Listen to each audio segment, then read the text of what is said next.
The moment I caught my wife cheating, my world didn't just crack. It shattered into a million jagged pieces, each one cutting deeper than the last. I'm Jake, just a regular guy who thought he had it all. A loving wife, a cozy home, and a life I'd spent years building.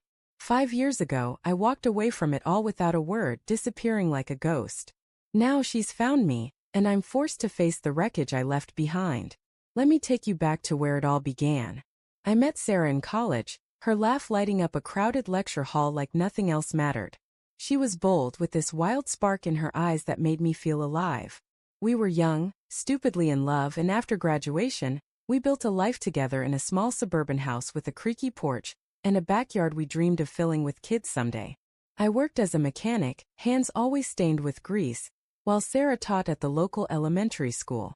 Life wasn't perfect, but it was ours. Movie nights on the couch, her stealing my fries at dinner, the way she'd hum off-key while doing dishes. Those little moments felt like forever. But forever started to fray. It was subtle at first, like a thread slowly unraveling. Sarah started staying late at school, claiming parent meetings or grading papers. I'd come home to an empty house, the silence louder than it should have been. Her phone was always face down, and when I'd ask about her day, her answers were vague, her smile tight. "Just busy," she'd say, brushing it off. I told myself it was nothing, just the stress of her job. But doubt is a quiet poison. It creeps in, settles deep, and before you know it, you're questioning everything. One night I couldn't shake the feeling.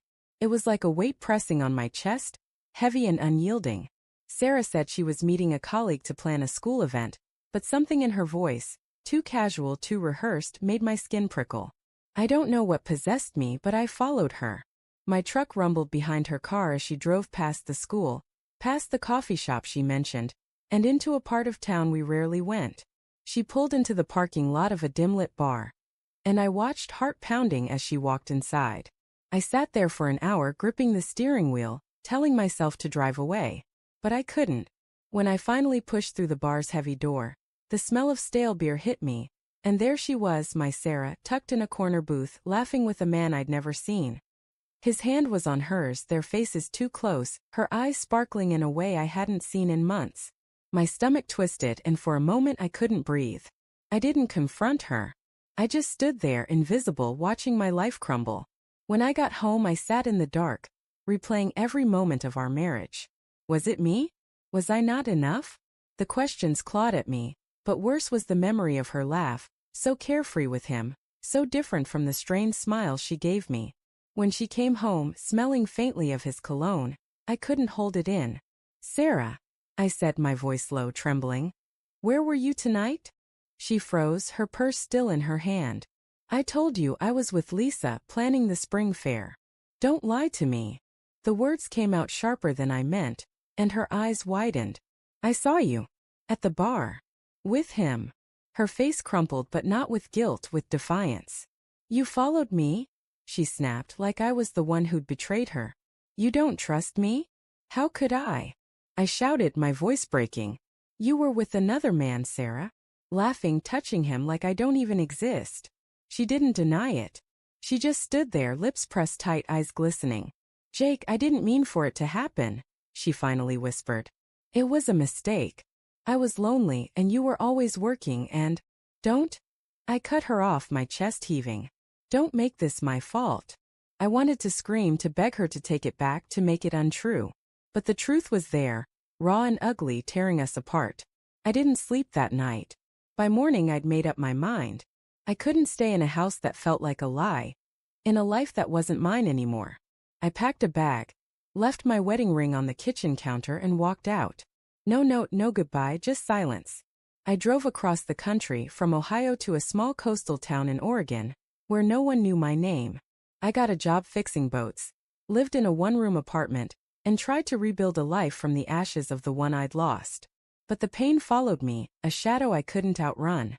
For 5 years I kept my head down, avoiding anything that reminded me of her. No social media, no calls home, no ties to the past. I thought I'd escape, but last week I saw her. I was grabbing coffee at a local shop when the door chimed, and there she was, Sarah, standing in the doorway, her face pale, her eyes locked on mine.